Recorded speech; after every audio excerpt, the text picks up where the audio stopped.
పెద్దల సభలో కూడా మాట్లాడుతున్నారంటే వాళ్ళకి ఏం పని పాట లేదా అనిపిస్తుంది. సార్ సినిమాలు చేస్తున్నాం అంటే సార్ బిజినెస్ అవుతుంది కాబట్టి డబ్బులు ఇస్తున్నారు కాబట్టి మళ్ళీ తీస్తున్నారు.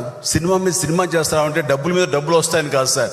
మా వాళ్ళందరికీ ఉపాధి లభిస్తుంది, వాళ్ళందరూ హాయిగా ఉంటారని చెప్పేసి. ఇదేదో పెద్ద సమస్యలాగా, ఇంతకంటే దేశాల్లో ఇంతకంటే పెద్ద సమస్య ఇంకేది లేదు, ఇది మాత్రం పెద్ద సమస్య అన్నట్లుగా మీరు పార్లమెంట్లో కూడా ఇది మాట్లాడుతున్నారంటే చాలా దురదృష్టం ఇది. ప్లీజ్ సినిమాని దూరంగా ఉంచండి. సినిమా మా కష్టాలు మేమేమో పడతాము, మీరు కనుక ఆదరిస్తే సంతోషం.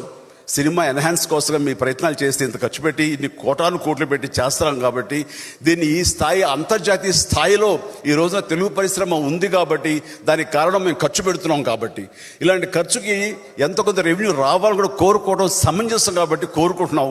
వీలైతే ప్రభుత్వాలు సహకరించండి. అంతేగాని అణగదొక్కడానికో దీని ఏదో తప్పని దేశవ్యాప్తంగా ఎత్తి చూపించడానికో పెద్దల సభ వరకు రాజ్యసభ వరకు కూడా మీరు దయచేసి చేయొద్దని సవినయంగా విరమించుకుంటున్నాను. సో ఏమంటే రాజకీయ నాయకులు లేదంటే వాళ్ళ దాంతో పోల్చుకుంటే సినిమా ఎంత చిన్నది. నేను అది చూశాను ఇది చూశాను సార్. కాబట్టి మీలాంటి వాళ్ళు పెద్ద పెద్ద విషయాల్లో మీరు ఇన్వాల్వ్ కావాలి, అవన్నీ వచ్చేలా చూడగలగాలి.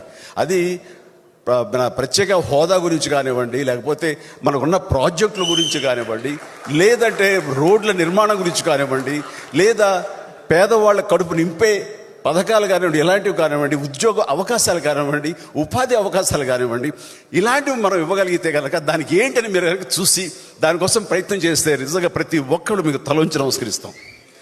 అంతేగాని పిచ్చుకు మీద బ్రహ్మాస్త్రంలాగా సినిమా ఇండస్ట్రీ మీద ఏంటి సార్?